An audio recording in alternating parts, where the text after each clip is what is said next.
Have a look at this. 37 points, but that goal difference. Oh, so annoying. Now listen, if you'd said to me at this stage of the season we'd be in 9th place, beginning of the year I'd have snapped your hand off. Now then, if we finish in 9th place at the end of the season, I'd be absolutely delighted with that.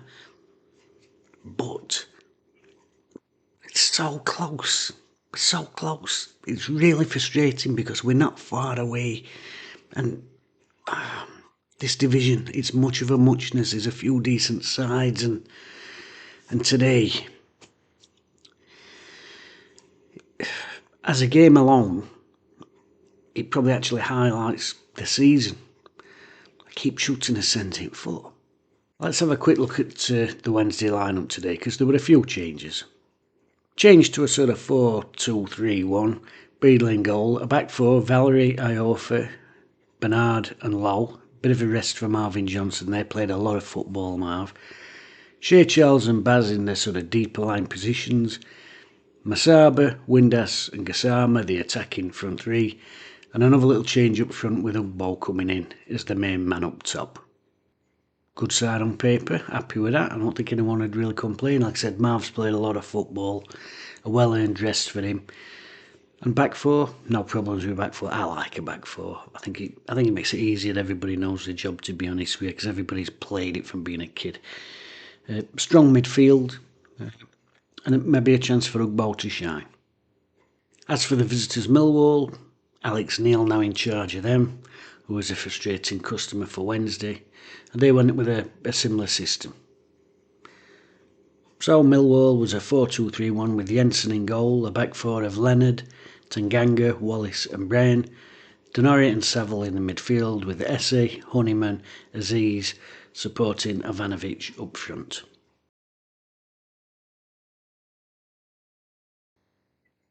Really hectic first sort of 10 minutes to this game. Obviously Wednesday took the lead during this point, but it was actually the point when I was most concerned at the same time. It's a great goal from Wednesday's point of view. Great interception and pass from Shea Charles, who's continued every week. He looks better and better and better. Gets Masaba away, who's been recalled to the side. I clip back into the box and Valerie's in there, supporting run from right back. Lovely finish with his left foot, lashes it in. And a chance really, you'd think then, for Wednesday to calm the nerves down a bit. But as it is, it just kept going in this sort of hectic, scrappy manner. And Beadle had to make a terrific double save, probably 2 or 3 minutes after our goal. There's a free header to the back stick, which week after week we're talking about this. Really good save from Beadle. And then when the rebound bobbles down to the side of the box, it's a sort of a low header to other posts, and Beadle's down there again. And it just reminded me, sometimes you see keepers doing them drills where they'll take a shot to one side and then instantly have to go to the other side, and it just, I like that straight out of training manual, that one. And it's a good job he has practiced it all, hasn't he? Because it could quite easily be 1-0 after 1-1 after 7 or 8 minutes. Wednesday get ball away, we're trying to play out. Their number 14, is that Honeyman? Wins ball, knocks it onto Ivanovic. He drills wide from edge of box. Should probably test Beadle. Actually, he's got a decent gap to aim for, and it's nervy. It's a nervy start. Wednesday then start having their best spell of the game. I'd say about 20 minutes in, we suddenly start looking after the ball well, controlled possession. But it's not just possession for the sake of it. It's possession. We are actually trying to work openings. Obviously, we've got 2 flyers on the wings there. We're trying to get Gassama away as often as possible down left hand side, especially when Leonard picks up an early booking. We've got a corner down right, and even from that, when it sort of got recycled back, is a phrase used now, we must have kept ball for a minute and a half, just knocking about, looking for the little openings. And that one finished off with Charles smashing a really powerful drive just over bar. And Wednesday, suddenly, after a scrappy opening, getting a goal lead, then have their best spell. We're looking complete control of the game. And Millwall at that stage I thought looked a bit easy always, bit soft, you know. He weren't what I'd call a classic Millwall performance. I always think about, and maybe it's just old-fashioned and memories from being a kid, but I always think about Millwall as having a certain style to them on the park as a club, of being gritty and tough and hard, you know. Maybe it goes back to Teddy Orlock or whatever. I don't really see that. It's actually during this really good spell of Wednesday pressure that Kasama goes on a terrific run, jinks inside a couple of players. He's had a really good game to go with his last match as well. Finds Masaba out on the other side. It's not a bad first touch, to be honest with you. He just has a little nudge to set himself for his shot, and credit where it's due. Their defender really throws himself in. It's an absolutely fantastic block, to be honest with you.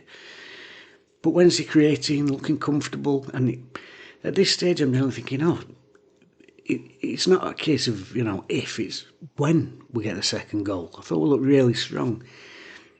Ugbo were coming more and more into the game. I was impressed with some of his link play. He was willing to get in behind. He was trying to get in behind opportunities, which is something that I do feel like we've lacked for a few years. So he was trying to stretch him there.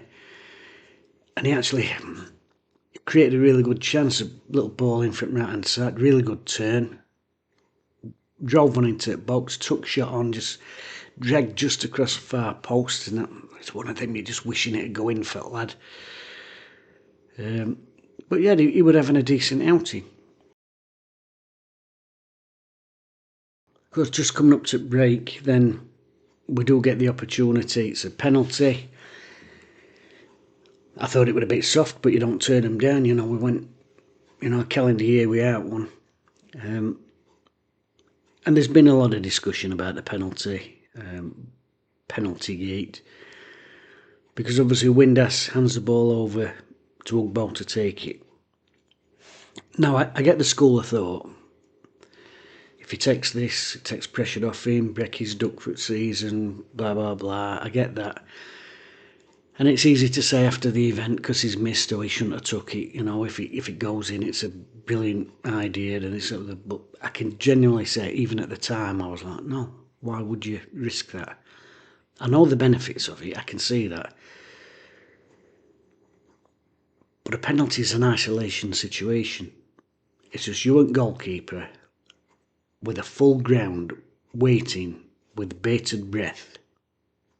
Mentally, I think that's too much pressure for someone who's struggling for goals, and probably is already feeling it on his shoulders. Now, fair play, he's got up there and he's taking shots on. I don't think you should put him in that situation, because up till that point, I actually thought he was having a really, really good game. I did, honestly. And I thought, the way things were going, I thought he'd get another opportunity in open play. The way Wednesday were playing, we'd taken a level of control at game. After that, that's weighing on his mind then. I don't care what anybody says, you know. I know all players rushing and don't worry about it, pal, and blah, blah, blah. It's lodged in there. Because he adds that to everything else he's probably thinking about. From my point of view, I would have never have put him in that position. I'm not sure the manager would either. You know, obviously he's not going to come out and say, oh yeah, that would have, you know, I'm annoyed with lads about that or whatever. He's not going to say that in the press. But I think behind the scenes, he would probably be like, why is nobody, you know, why somebody else not took ball? Now, anybody can miss a penalty. You know, Windass missed his last penalty, but there's a huge difference. Ugbo struggling for confidence. Josh Windass, people talk about his arrogance and this and other, and all, he thinks he's brilliant. Well, I'll say one thing about him, he's absolutely full of beans at the minute. He's scored in goals for fun. He's just scored a 70-yarder over day. He steps up. Now, he might miss that penalty. He might miss that. Anybody can miss a penalty. But what I will say is, if he'd stood up and missed that penalty, it won't bother him in the slightest, because he's on a run. And he's got that personality that's probably not going to bother him anyway. To give it to someone who's struggling, not for me, you know. And this after the event, I said this as it happened live. I was like, no, everybody wants a lad to do well, but I won't put him in that pressure position when he's not having the best time of it anyway. That's just me. Anyway, we're 1-0 up, we're going into half time, and it's actually, I think it's been a really good Wednesday performance. After the first 10 or 15 minutes, which is, as I said, very scrappy, little bit end to end, scraggly. I would call it a scraggly game. I thought after that Wednesday, dominated the ball going into half time, and I thought it was really comfortable, I think our passing was crisp and neat. I thought the way we were getting the wide lads involved were really good. Windass was playing a sort of free role and linking things and popping up left, right, and all over the show. And of course, you got Bannon and Charles in there. I thought Charles was superb today, by the way. A real level of control. And I wasn't worried at all about the second half. As it is, the second half, it's a really tepid start to the game. It's really slow, and there's like a lethargy to both teams. I was a little bit surprised because Alex Neil, I thought he'd have got stuck right into them at half time and gave him a rocket. But I thought it was a very slow start, and then that weren't helped by the fact the referee suddenly went whistle happy, and every coming together, every tangle of legs, every 50-50 shoulder competition, so suddenly it's a free kick, all of them. So I don't think that helped. And then crazy little spell. Beadle makes a terrific save at one end of pitch from an header across to the back stick. Again, kid cut inside. It remains an ongoing issue for us.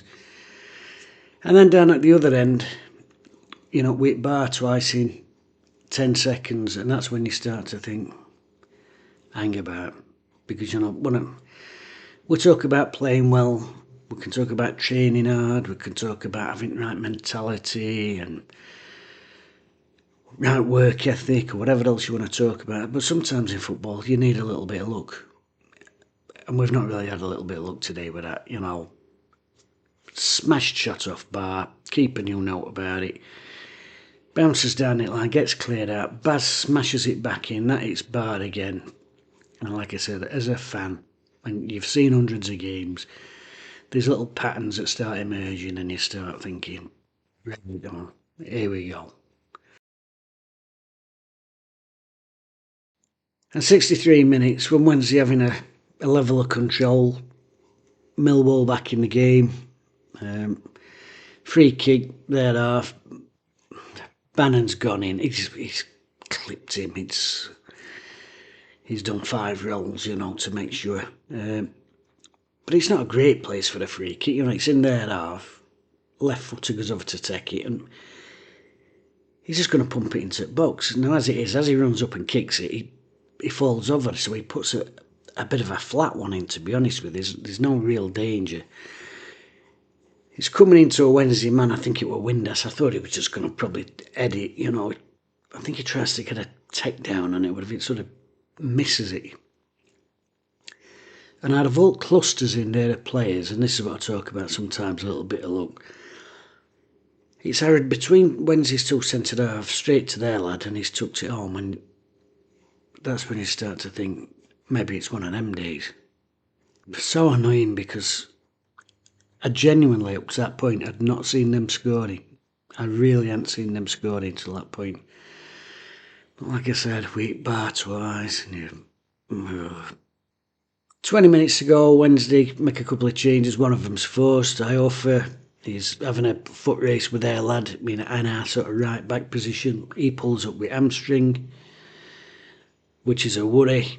Now Danny had been ready in substitutes before that, and then Otugbeo has to come on for Dom, and I'm not sure that that's a change that he would have wanted to have made.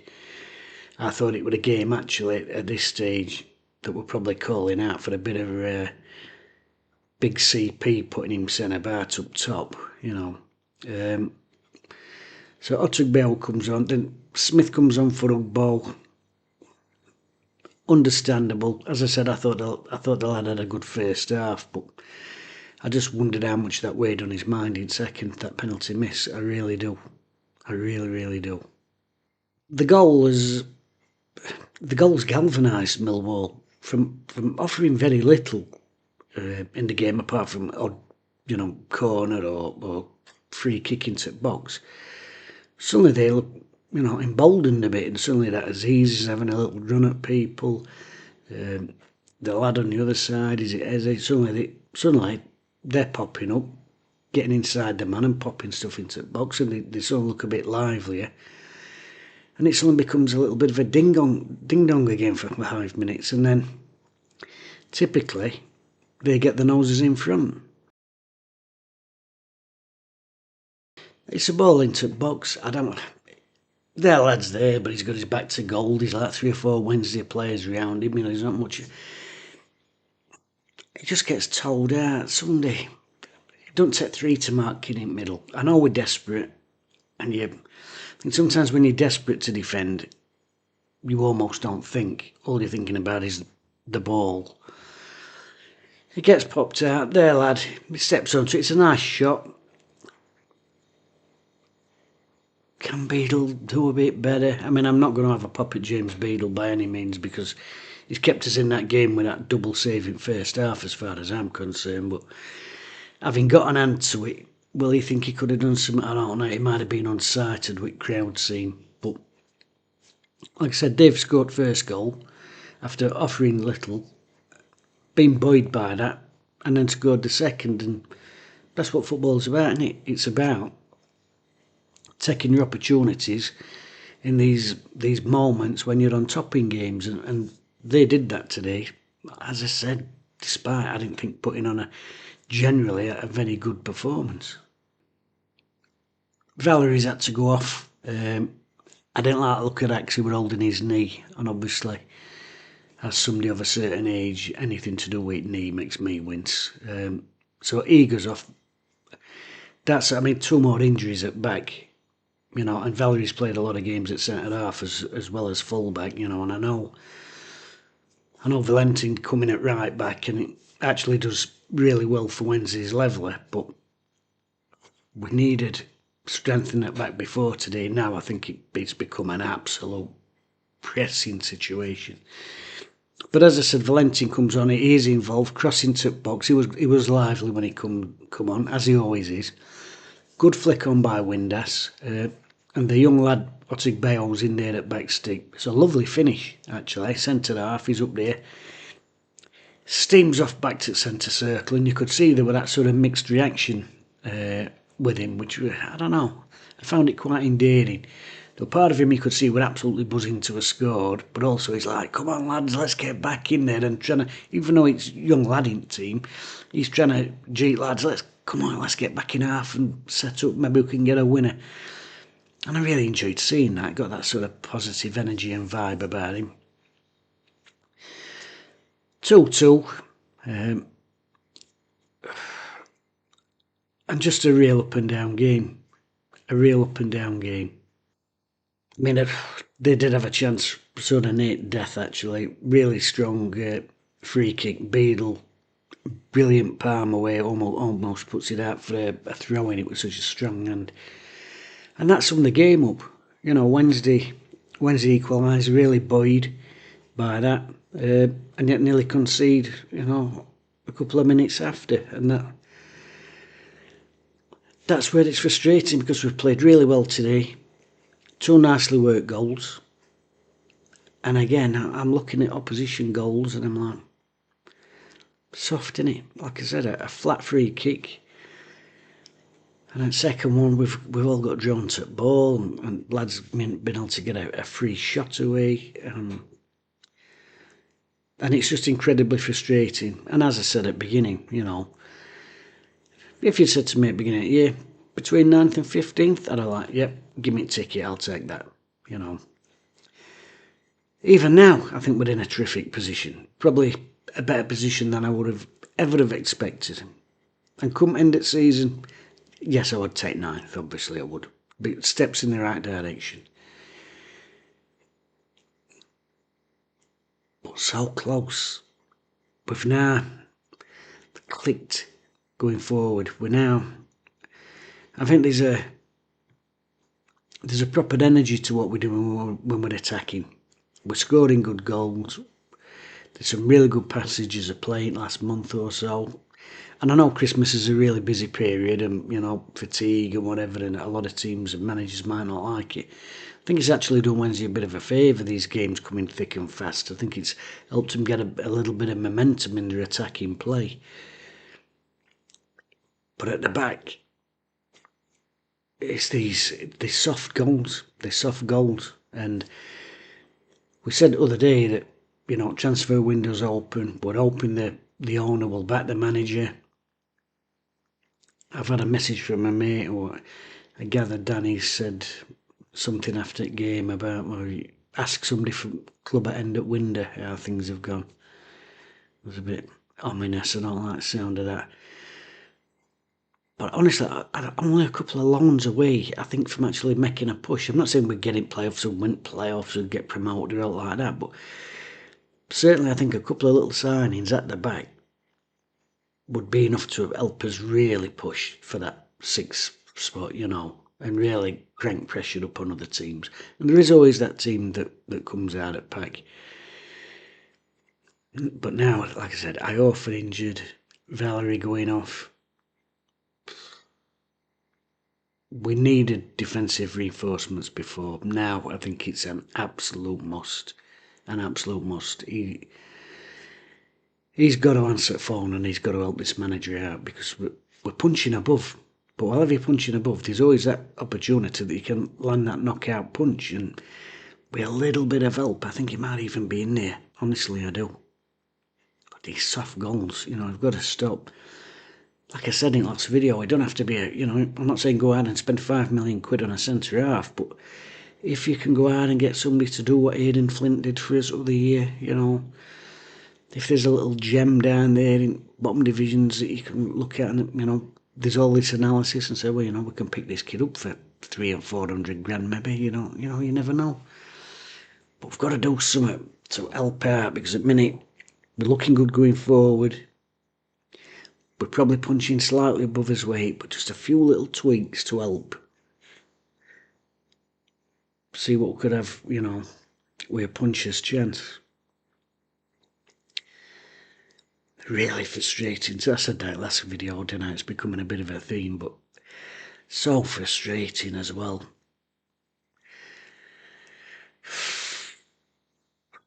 Creating. But we've conceded 10 goals, haven't we? And out of them 10, genuinely, ask yourself, look back at them, how many of the opposition had to work for? And that's the difference, because we have to work for ours. It's frustrating. Man of the match today, I thought Gassama continued where he left off. I think the last couple of weeks, I'm sure, if you've watched the last video, I'm not going to repeat everything I've said there. If you haven't watched it, why not? I'll try and get a link up. He's playing really well. He's playing with a level of confidence. He's playing with his head up more. He's picking the right passes more often than not now. He looks more of a team player than an individual sparky talent, if you know what I mean, which is what you want. He looks like he's really integrating into team unit. So he's had a terrific game, but overall, I think I'd give me man of the match to Charles. The lad's just an absolute class player, and it's such a shame now that we've got a player like that in on loan. Oof, how much would he cost you? 10 million quid, 15 million quid. We've got a manager who's getting best out of his players. And then I think about all the money that we've wasted over the last 10 years, It's such a crying shame. There's no other way to say it. But yeah, my man of the match would be Shea Charles. I thought absolutely fantastic. Again, he's, for a young lad, he just strolls around pitch like a colossus. He really, really does. Some player that boy's going to be, some player. Unbelievable. I wish we could have afforded somebody like him. Ifs, buts and maybes.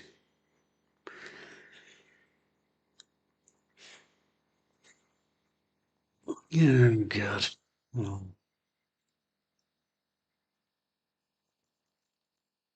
Well, it was a fortnight now till next game. Gives everybody a breather. Let's see how them injuries are. Worried about the Valerie one though, because I don't like out to do with knees, me, because both my knees are fucked and all that sort of thing. And like I said, Paul can play right back, but set at half, it's got to be addressed. It's really got to be addressed. But sometimes it's not like it's not about how skillful you are or what a good footballer you are. Sometimes it's just about having somebody with a defensive personality. It's something as simple as that, defensive personality. I look at this team now and I'm thinking, man, stick a Nigel Pearson in there, or a Peter Shirtliff in there, or a Mark Smith, or Mick Lyons, or even, Danny Barr, bloody Jones, Liera. Stick somebody in there with that sort of attitude to defending. Just give you that extra level. You can't keep needing to score 3 and 4 goals to win a game. It's as simple as that. I mean, it just adds more pressure to your forwards. And you look at lads like Ugbo, he's under enough pressure as it is. We aren't needing to have to score an hat-trick every week to give you a chance to win a game. And I'm not moaning. It's really frustrating because that's 2 points dropped. There's no other way of saying it's 2 points, and it's 2 points dropped when we've played well. We played well enough to win that game. Sorry, it's not been a very cheery one, but there we go. And has it started snowing yet?